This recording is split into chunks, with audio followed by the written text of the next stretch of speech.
ধারণাটার মধ্যে, এবং দ্বিতীয় পৃষ্ঠে আপনি দেখবেন সংস্কৃতি ধারণার মধ্যে। বাঙালি ধারণাটা কি এবং সংস্কৃতি ধারণাটা কি, এই দুটোই কখন সংহত হচ্ছে 19 শতকে এবং তারপর পরবর্তী সময়ে। সংস্কৃতি শব্দটা নিয়ে যেমন খুব ইন্টারেস্টিং ডিবেট আছে যে এটাকে কৃষ্টি বলা হবে না সংস্কৃতি বলা হবে, যে কালচারের বাংলা কি সংস্কৃতি হয় কিনা, যে সংস্কার করে গড়ে তোলা। যেমন বাঙালি বলতে যেমন একটা স্পেসিফিক মানে বৈদিক ভারতের কল্পনার যে বাঙালি ধারণা, সেটাকে যেমন ভাবা হলো, সংস্কৃতি বলতে এরকম ভাবা হলো যে সংস্কার করে যেটা গড়ে তোলা হয়েছে। এটা আপনার 1932 থেকে 35-এর মধ্যে শব্দটা আসছে, এবং শব্দটা প্রতিষ্ঠিত হচ্ছে গণনাট্য সংঘ এবং অন্যদের ভিতর যে সংস্কৃতি শব্দটা প্রতিষ্ঠিত হচ্ছে। পরে সংস্কৃতি শব্দটা এমন একটা শব্দ হয়ে দাঁড়াচ্ছে যেটা আপনাকে রিফাইন করে তুলতে হবে, এবং যেহেতু আগেই ইতিমধ্যে আপনার বাঙালি ধারণাটা রিফাইন হয়ে গেছে, যেটা ওরিয়েন্টাল লেন্স আপনারা একটু আগে বলছিলেন যে ওরিয়েন্টাল লেন্স, যে লেন্সটা মূলত যে আপনার আমাদেরকে প্রোভাইড করেছে কল্পনা তৈরি করতে, এবং তারপরে সেইটার ভিতর দিয়ে আমরা দেখতে পাচ্ছি যে কলকাতায় বাঙালি ধারণাটা তৈরি হচ্ছে। এবং এই ধারণা তৈরির ক্ষেত্রে আপনি পরিষ্কার দেখতে পাবেন যে বাঙালি ধারণার মধ্যে মুসলমান নাই, এবং সংস্কৃতি ধারণা এবং বাঙালি হিন্দুত্ব সংস্কৃতি আছে, মুসলমানের নাই। এবং এইখানে আপনি দেখবেন যে সবচেয়ে ভাইটাল রোল প্লে করছে বাঙালি জাতীয়তাবাদ নামে ধারণাটা। এবং সেই ধারণাকে আমরা কি বলছি, এটা শুধুমাত্র যে কলকাতার দায় আছে আমি একসাথে বলতে চাচ্ছি না, আমি বলতে চাচ্ছি যে এর দায়ী আপনার পেছনের যে আমরা যে ভাষা এবং সংস্কৃতি ভিত্তিক জাতীয়তাবাদের গল্প বলেছেন, ধর্মভিত্তিক জাতীয়তাবাদ এবং ভাষা এবং সংস্কৃতি। এবং আমরা এটা ভেবে নিয়েছিলাম যে জাতীয়তাবাদের মধ্যে বোধহয় এই যে ভাষা এবং সংস্কৃতি, তার মধ্যে বোধহয় ধর্ম থাকে না। আসলে তো ব্যাপারটা তা না। আপনি ওয়েস্টের কথা বলেন বা ভারতের কথা বলেন, কলকাতার কথা বলেন, যেখানেই বলেন না কেন, ভাষা এবং সংস্কৃতি কোনোভাবেই মানে তার ধর্ম থেকে বিচ্ছিন্ন হতে পারে। কারণ ধর্ম একটা ট্রেডিশন, সেই ট্রেডিশনের অসংখ্য শব্দ নতুন করে আসে হচ্ছে সংস্কৃতির মধ্যে। কিন্তু আপনার বাঙালি মুসলমান কমিউনিটিকে এমন একটা পরিস্থিতির মধ্যে পড়তে হলো যে তার সকল কিছুই হচ্ছে ধর্ম। মানে তার প্রতিরোধ, যখন সে কৃষক বিদ্রোহ করছে তখনও সেই বিদ্রোহের ভাষাটা হয়ে উঠতেছে নারায়ণ আল্লাহ আকবার, এবং এটা হচ্ছে ধর্ম।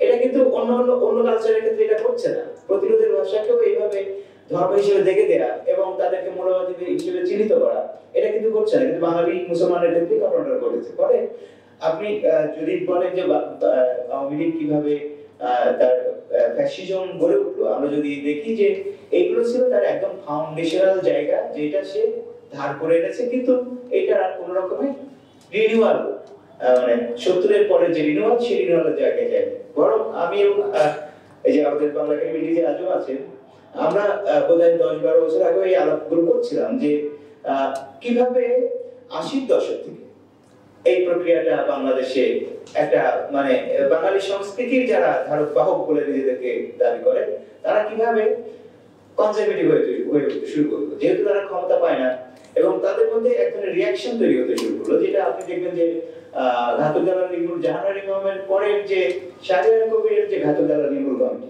এটা ভয়ানকভাবে প্রতিক্রিয়াশীল একটা পজিশন নিচ্ছে ধর্মের প্রশ্ন করে।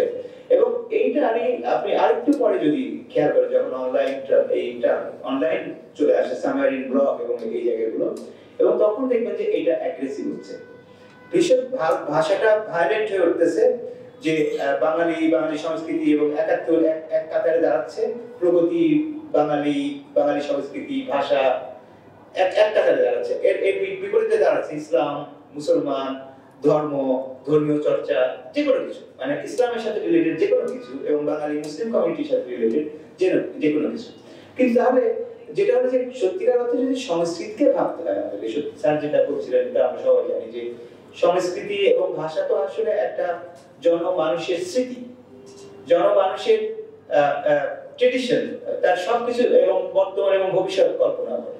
কিন্তু আমি এবং আপনি যে বাংলা ভাষা এবং সংস্কৃতি চর্চা করেছি, সেই বাংলা ভাষা এবং সংস্কৃতি চর্চা আমাকে বরং কমপ্লিটলি অ্যালিনেট করেছে আমার কমিউনিটি। এটা আমরা এবং ছোটবেলা থেকে আমরা যখন বিশ্ববিদ্যালয়ে আসি, আপনারা সবাই অধিকাংশ এখানে বিশ্ববিদ্যালয়ে পড়েছেন, আপনারা জানেন যে আমরা যখন কলেজে পড়ি তখন হয়তো নামাজ টামাজ পড়তে যাই, মসজিদে যাই, প্রগতিশীল হয়ে ওঠার বাতিক আমাদের তৈরি হয় হয়তো কলেজ থেকে, ছাত্র ইউনিয়ন, ছাত্র ফেডারেশন করতে শুরু করি, এবং ইউনিভার্সিটিতে আসার পরে আমরা এমন প্রগতিশীল হয়ে উঠতে শুরু করি যখন নিজের ট্রেডিশন এবং ধর্মকে আমি ক্রমাগত ঘৃণা করতে শিখি, ওয়েস্ট এবং আমাদের কলকাতার যে প্রভাব তার মধ্যে যেতে হবে। এবং এটা মনে হয় যে খুব দুর্দান্ত ভাবে আওয়ামী লীগ ক্যাপিটালাইজ করে, বারবার করে ক্যাপিটালাইজ করেছে, এবং সর্বশেষ সময়ে আমরা দেখলাম যে তার যে ভাষা এসে দাঁড়ালো সেটা খুবই ভয়ঙ্কর। এবং এই দাঁড়ানোটা যদি আপনি মনে করেন যে শুধু আর্ট কালচারের ভিতর দাঁড়াচ্ছে, ব্যাপারটা এরকম না, সংস্কৃতিকে আরো বৃহত্তর পরিসর থেকে দেখতে হবে, স্যার যেভাবে বলছিলেন। এবং আমার এই কথাটা যে এখানে একবারও উচ্চারিত হয়নি, যেটা আমার কাছে মনে হয় খুবই ইম্পর্টেন্ট, সেটা হলো যে ইতিহাস, যে how you are writing your history. আপনি যদি বাংলাদেশের ইতিহাস বলে যেসব বইপত্র লেখা হয়েছে, মুক্তিযুদ্ধের ইতিহাস বলে যেসব বইপত্র লেখা হয়েছে, জাস্ট একবার বাঙালি জাতীয়তাবাদ বলে যে বইপত্র লেখা আছে, আপনি যদি একবার মনোযোগ দিয়ে খেয়াল করেন তাহলে দেখতে পাবেন যে এইসবই ওই ধার করা ধারণাগুলো থেকে এবং এক ধরনের ইরেজারের মধ্যে দিয়ে আপনার স্ট্রাগলকে ইরেজ করে একটা কল্পিত স্ট্রাগলের গল্প আপনার উপরে চাপিয়ে দেওয়া হয়েছে। যেমন আমি ধরেন যে যদি হাসান আজিজুল হকের কথা বলি, আপনি এর আগে বলেছিলেন, হাসান আজিজুল হক যখন 2004 সালে রাখে যে বাঙালি জাতীয়তাবাদের প্রয়োজন আছে, এবং সেই বাঙালি জাতীয়তাবাদ কি কলকাতা সেই 19 শতকের জাতীয়তাবাদ, কিন্তু এই কথা উনি 4 সালে লিখেছেন, 2004। অদ্ভুত লাগে যে এই সময় এসে বাঙালি জাতীয়তাবাদের বাংলাদেশের প্রয়োজন আছে এই কথাটা উনি ভাবতে পারছেন। আবার তার আরেকটা আমি বই নিয়ে আলোচনা করছিলাম, যেটা আজমের সাথে আলোচনা করছিলাম, যে মুক্তিযুদ্ধের গল্পগুলো একটা বই আছে স্যারের, খুবই মজা, যে মুক্তিযুদ্ধের সময় উনি যতগুলো গল্প লিখেছেন, মোট মনে হয় 11টা, সে 11টা গল্প আছে। শেষে আরেকটা গল্প আছে ফেরা। গল্পগুলো দারুণ কিছু গল্প, কিন্তু তার সচেতন মানে রাশিয়ান কমিউনিজমের যে কল্পনা সেটা ওখানে পরিষ্কার করে দেখতে পাবেন। কিন্তু আমি বলছি অন্য কথাটা, সেটা হলো যে সবগুলো গল্প লেখা হয়েছে 71 সালের ভিতরে, শেষ গল্পটা লেখা হয়েছে 76 সালে, 76-এ। গল্পটার নাম হচ্ছে ফেরা। এই কারা ফিরছে? যারা বামপন্থী ছিল, যারা মুক্তিযোদ্ধা ছিল, তারা ফিরছে এবং তাদেরকে মেরে ফেলা হচ্ছে। আপনি এবার ভাবেন কোন সময়টাতে গল্পটা, জানি আপনারা জানেন মনের যে অনেকগুলো ধারা আছে। তো আমি প্রথম প্রশ্নের উত্তর হচ্ছে এই যে আওয়ামী লীগের যে ফ্যাসিস্ট হয়ে ওঠার প্রবণতা, তার মধ্যে আপনি দেখবেন যে ফিজিক্যাল এস্টাবলিশমেন্ট অনেকগুলোই আছে, এবং স্পেশালি আর্টিস্টিক এস্টাবলিশমেন্ট তো পুরোটাই আছে প্রায়, এবং আপনার সাংবাদিকতা নামের যে মিডিয়া ইনস্টিটিউশনস, এদেরও চিন্তার মধ্যে আপনি দেখবেন যে সকল, আমি যেহেতু জার্নালিজম পড়াই, তো আমি যখন পড়াতে গিয়ে খেয়াল করলাম যে আমাদের দেশে জার্নালিজম বলতে কোন বইগুলো পড়া, আমি দেখুন সবগুলো বই হচ্ছে আমেরিকান। আমাদের ঢাকা বিশ্ববিদ্যালয়ের শিক্ষকরা কোন বিশ্ববিদ্যালয় থেকে সবচেয়ে বেশি ডিগ্রি করেছে? আমাদের আগের জেনারেশন সবাই হাওয়াই স্ট্রেট সেন্টার থেকে। মানে হচ্ছে আমেরিকান যারা প্রোপাগান্ডিস্ট, সেই প্রোপাগান্ডিস্টরা হাওয়াই স্ট্রেট সেন্টারে বসেছে, সেখানে এবার বসে বসে সারা থার্ড ওয়ার্ল্ডের স্কলারদেরকে ট্রেনিং দিচ্ছে কিভাবে সাংবাদিকতা করতে হবে। মানে ও এমন এক সাংবাদিকতা শিখে আসছে যেটা ওর বাংলাদেশে আমাদের কনটেক্সটের সাথে কোনোভাবে আমাদের কমিউনিটির সাথে মিলবে না।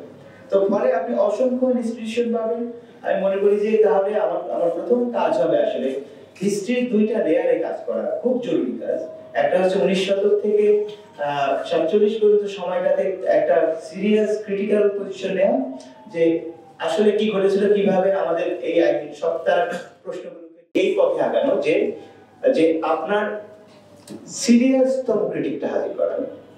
যেমন সাবার্টান স্টাডিজ গ্রুপ যখন 2 ধরনের ইতিহাসের সাথে একসাথে মোকাবিলা করেছে, একটা হলো যে সেই ক্রিটিকটা দাঁড় করাতে হবে, কেন বাচ্চু ভাই রাষ্ট্রপতি ইস্যু বাচ্চু এইভাবে একটা গেরিলা গল্প বলতে গেল, কেন মেহেরজান এই গল্পটা বলতে গেল, মেহেরজান এই গল্পটা হলোটা কি, মেহেরজান কেন নামিয়ে দেওয়া হলো, প্রশ্নগুলোতে আমাদের উত্থাপন করতে হবে, এবং তখন আমরা আসলে উত্তরণের হয়তো কিছু পথ খুঁজে পাবো। এবং আমি যেটা শাপলা খুঁজতে শুরু করলাম, যে শাহবাগ এবং শাপলা ক্লাব না করলে, একসাথে না নিলে, একসাথে না নিলে আসলে একটা আমি প্রশ্ন উত্থাপন করছি, কারণ এই পাশে একটা প্রগতিশীল জাতীয়তাবাদ দাঁড়িয়েছে, সকল ভাষাভিত্তিক জাতীয়তাবাদ, সংস্কৃতি ভিত্তিক জাতীয়তাবাদ, আর ওপাশে দাঁড়িয়েছে এখন আমাদের কালচারাল মিনিস্ট্রির যেমন একটা গুরুত্বপূর্ণ কাজ আছে আমার কাছে মনে হয়, আমাদের ফরেন মিনিস্ট্রি গুলো যেখানে আছে সেই সব তাদের সাথে লিংক করে সেখানে এক্সচেঞ্জ প্রোগ্রাম গুলো করতে থাকা,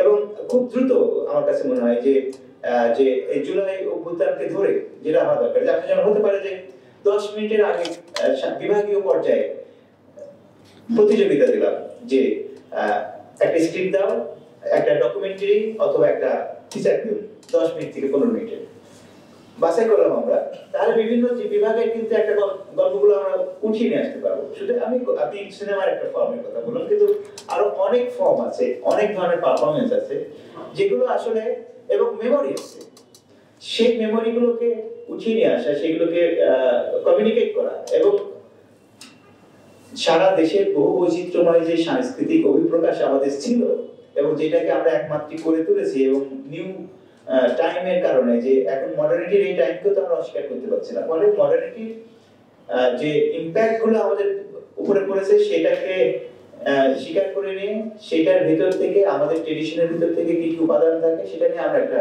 নতুন ইমাজিনেশন দিকে যেতে পারি। আমার মনে হয় চিরকুট এসেছিল, আমি সবাইকে ধন্যবাদ জানাচ্ছি। জি,